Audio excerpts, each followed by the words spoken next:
You trust Picasso all the way because he could draw like Ingres.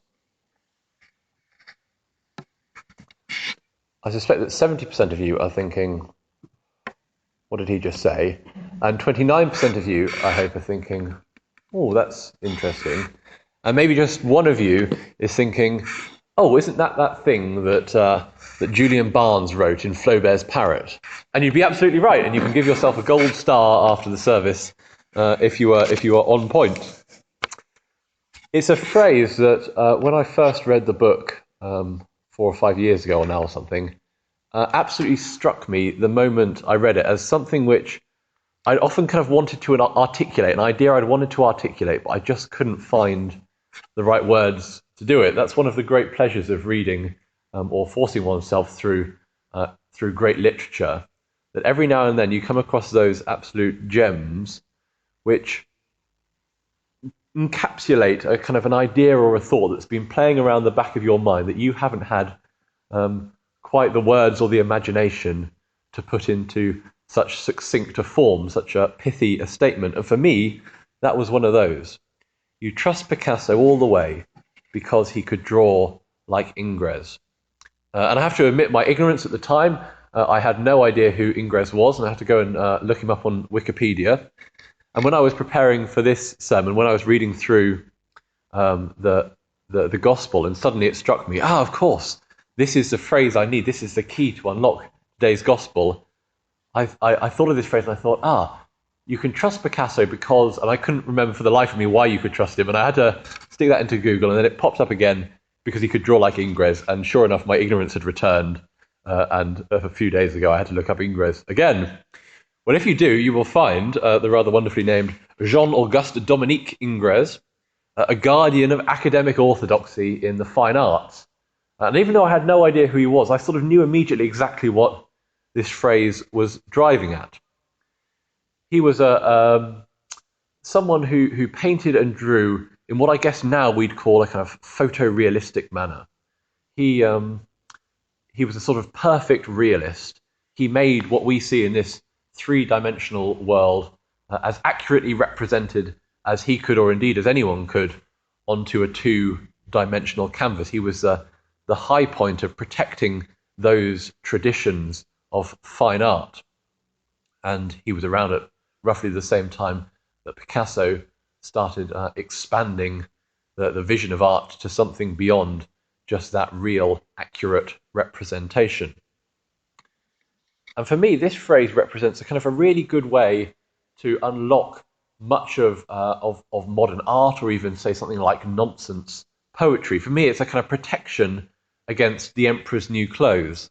You know, sometimes we see those the line drawings that Picasso does, where he draws an animal with just one line of his pencil. So he draws a sort of a mouse like that, and that's a mouse. And our temptation is to think, kind of, can anyone do that right? Or we see the great Mark Rothko slabs of colour that you just end up sort of falling into, and you think, well, if I could draw a slab of colour as well. Or you hear nonsense poetry and you think, well, in a way, couldn't anyone have written that? How do I know this is deliberate? How do I know that there's intention behind this?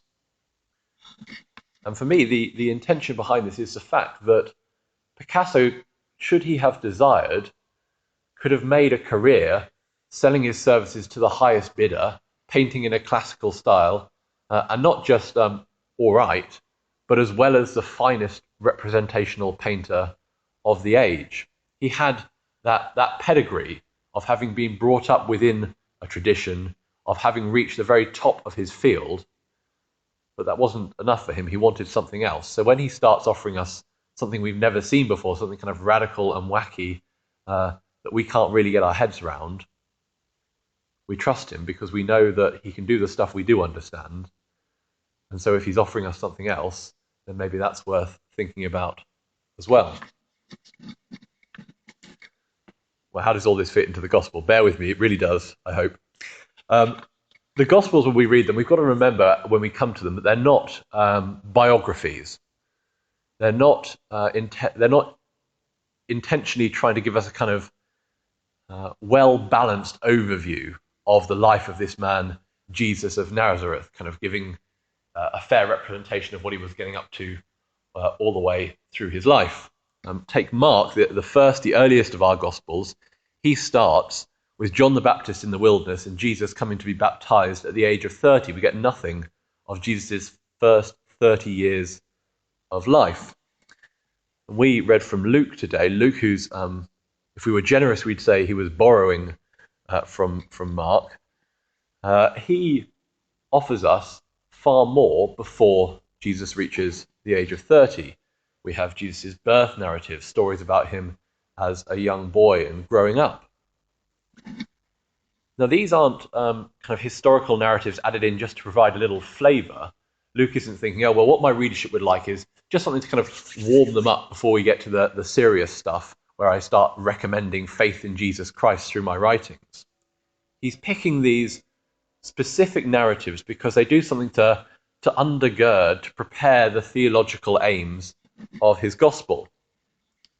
And I put it to you that the reason that he's doing these is because you trust Picasso all the way because he could draw like Ingres. The baptism, the circumcision of Christ, the presentation in the temple, the fulfillment of the prophecies that we heard Simeon utter today in those words that are so familiar to us from the Nunc Dimittis. Luke is explaining to his audience why they can trust Jesus. Why, when he starts on explaining the kind of radical and crazy and way out there things that Jesus will do in his later ministry, why they can trust him, because they know that he's grounded in the traditional faith. The presentation that we heard about in the temple in Jerusalem is motivated by some very specific requirements in the law of Moses. Leviticus 12, we read that after a woman has given birth to a son, she's ritually impure for a period of 40 days. At the end of those 40 days, she's to go to the temple to bring an offering with her. And there's a number of different offerings you can bring depending on how rich you are. Jesus' family being paupers, they bring the least valuable of them. And you give them to the priest sacrifices them, and in that way enacts ritual cleanliness for the woman, which is quite similar to a lot of the ways that ritual purity laws work within the Jewish tradition at that time. The same sort of things you have to do if you touch a dead body, for example. In addition to the purification of Mary, the scriptures also state that every firstborn male, whether an animal or a human, belongs to the Lord. Animals, firstborn male animals, would have been sacrificed to God, but for firstborn male babies, humans, there's kind of two options, two traditions, threads that run through Jewish tradition, and Luke kind of picks up on both of them. One is that they need to be redeemed, and you do that by kind of paying money to the priesthood to buy your first son back from God. And the second tradition is that the tribe of the Levites take the place of all of the firstborn sons of Israel in their work for God, in their service, their lives of service committed to him, so that they're the Lord's possessions. So this biblical notion of redemption includes the idea of the firstborn son belonging to the Lord in a special way, dedicated to spend their lives serving him. So when Joseph and Mary present Jesus to the Lord in Jerusalem, they're in effect dedicating his life to God. Remember, in the story, there's nothing about money being handed over. There's no transference that you'd expect, Jesus being in the line of Judah. Instead, Luke chooses that second theme, where Jesus' life is committed as one in service to God. Now, it's interesting that while Mary would have had to go to the temple in order to enact her purification, there's no requirements in the law for Jesus having to turn up there for the part that he gets to play of his redemption as the firstborn son. That can happen anywhere at all.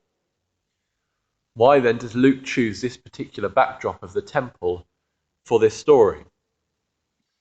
Well, Luke's foreshadowing what we all know is going to come, and indeed what his community knew was going to come. Remember, the great event in the life of the Jewish world in 69-70 AD was the destruction of the temple, not something that would have been quickly forgotten. That would have been an epoch-changing moment. This house of God where the Lord lives, the only place that sacrifice can be carried out, the place where the nation of Israel congregates as its spiritual home and hub, is torn down and destroyed.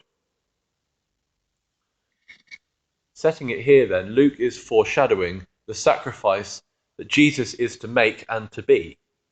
Not only is he the firstborn son whose life is given over to God's service, but he's also the fulfillment of sacrifice that the temple embodies.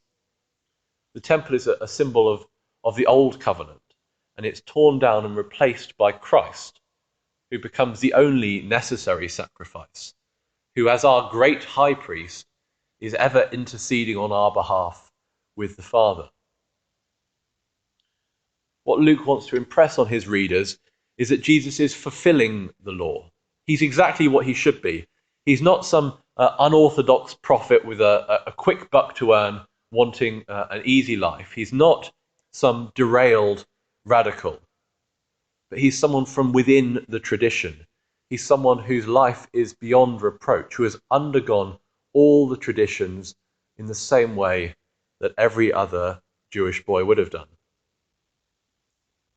You trust Picasso all the way because he could draw like Ingres.